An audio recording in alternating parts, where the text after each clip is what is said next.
Oke, Pak Karni, terima kasih. Saya ini memang sepakat dengan tadi yang disampaikan oleh Bang Faisal tentang substansi ya.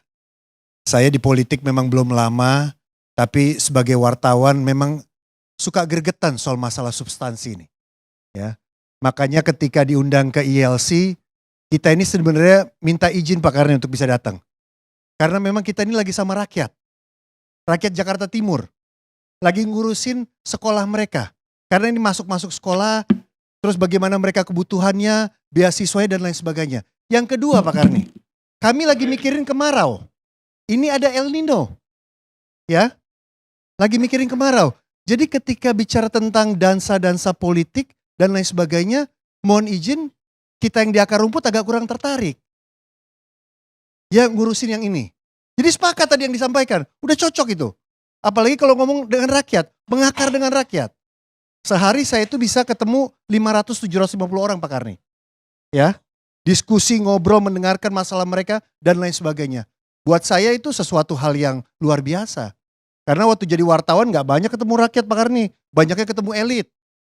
Ya, jadi sekarang ketemu rakyat memang itu yang menjadi tugas dan tanggung jawab kita. Tapi kemudian kita ada di forum ini tentunya Pak Karni ini menjadi satu catatan buat kita di PDI Perjuangan bahwa apa yang dilakukan oleh Pak Jokowi selama 9 tahun terakhir ini dan telah disurvei berkali-kali, ditanyakan oleh masyarakat tentang kepuasan terhadap kinerja Pak Jokowi, baik itu di bidang ekonomi, bidang politik, hukum dan lain sebagainya, itu kan mencapai satu tingkat yang cukup luar biasa yang tinggi, gitu ya. Kalau kita lihat survei SMRC yang terakhir dengan 5.000 responden yang baru dirilis hari ini, bagaimana masyarakat mengatakan bahwa 44% mereka yakin bahwa penerusnya adalah Pak Ganjar gitu loh. Nah, buat kami ini bukan masalah cinta atau tidak cinta, ini estafet Pak Karni. Ya, ini estafet kepemimpinan yang memang sudah dirancang gitu ya, sejak tahun 2014 ketika kita menyiapkan Pak Jokowi untuk menjadi calon presiden. Jadi ketika ada dansa-dansi, gonta-ganti pasangan, terus muter sana muter sini dan lain sebagainya, ya kita melihat aja, menyaksikan, menikmati. Tapi jangan salah, komunikasi politik jalan terus. Mbak Puan bisa ketemu sama Pak Erlangga, Pak Ganjar bisa ketemu sama Caimin, Mbak Puan bertemu juga dengan Pak Luhut dan lain sebagainya. Jalan komunikasi, nggak boleh kaku kita, ya. Kita membangun Indonesia ini seperti yang tadi Kang Maman sampaikan ini sama-sama, gitu ya. Kita mau berkarya juga sama-sama. Bukan berarti kita ini tiba-tiba ada silo-silo kotak-kotak, enggak lah, ya. Pak Jokowi kan adalah bukti dari kader PDI Perjuangan yang merangkul semua, ya. Kalau katanya PDI Perjuangan sikapnya tertutup, tidak mau berteman. Loh emang Pak Jokowi persamaannya apa sama saya? Kalau buka dompet sama-sama pegang KTA Pak Karni. Itu doang persamaan kita. Sama-sama pegang KTA PDI Perjuangan.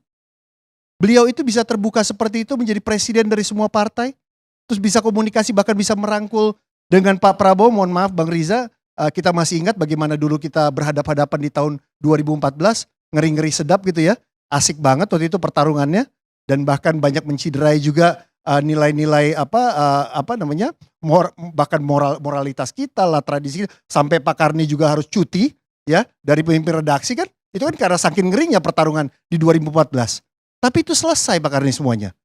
Dan jangan salah, itu kan lahir dari pengkaderan dan pendidikan yang memang dilakukan di partai kita gitu loh Pak Karni. Saya mau menceritakan sedikit aja.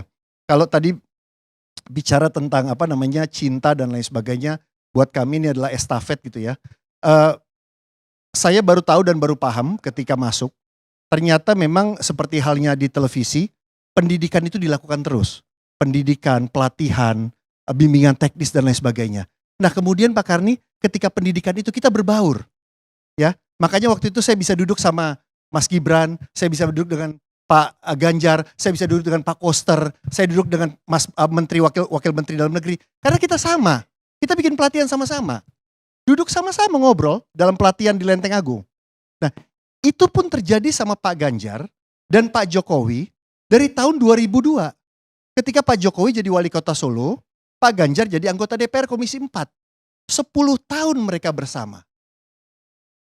Wali kota lanjut gubernur, DPR gubernurnya bareng. Pak Jokowi duluan, Pak Ganjar setahun kemudian.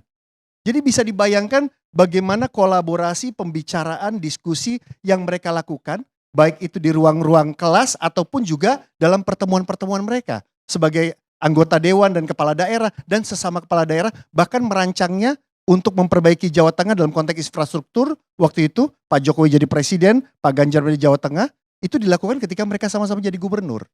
Nah, jadi ini yang menurut saya adalah satu hal yang buat kami ini bukan masalah tadi ada cinta palsu lah, berbagi cinta lah, ini segala macam. Ini masalah tongkat estafet saja yang memang sudah didesain gitu ya, dan sudah kita lihat bahwa kaderisasinya itu jalan, dan terus terang kami juga bangga gitu Pak Karni ya, bahwa Pak Jokowi itu bisa berbagi, bisa menjaga konstelasi positif yang ada di kabinet ya. Coba bayangkan kalau Pak Jokowi itu secara nyata-nyata, kalau orang Jawa bilang katanya cetowelo-welo, terang benderang, tiba-tiba menyatakan keberpihakannya kepada juniornya Pak Ganjar. Itu kan bisa terjadi ketidakstabilan mungkin dalam suasana kondisi psikologis yang ada di kabinet. Jadi tidak enak semuanya. Tapi kan Pak Jokowi bisa menjaga itu. Yang prioritas adalah pemerintah tetap fokus melayani rakyat. Itu penting loh Pak Karni, itu penting. Makanya saya mengingatkan kembali kepada Pak Karni, kami itu yang terakhir mengumumkan calon presiden supaya nggak ganggu kerja Pak Jokowi. Nggak perlu 1 tahun sebelumnya, nggak perlu 9 bulan sebelumnya dan lain sebagainya gitu loh. Ini kan ada kaitannya dengan itu.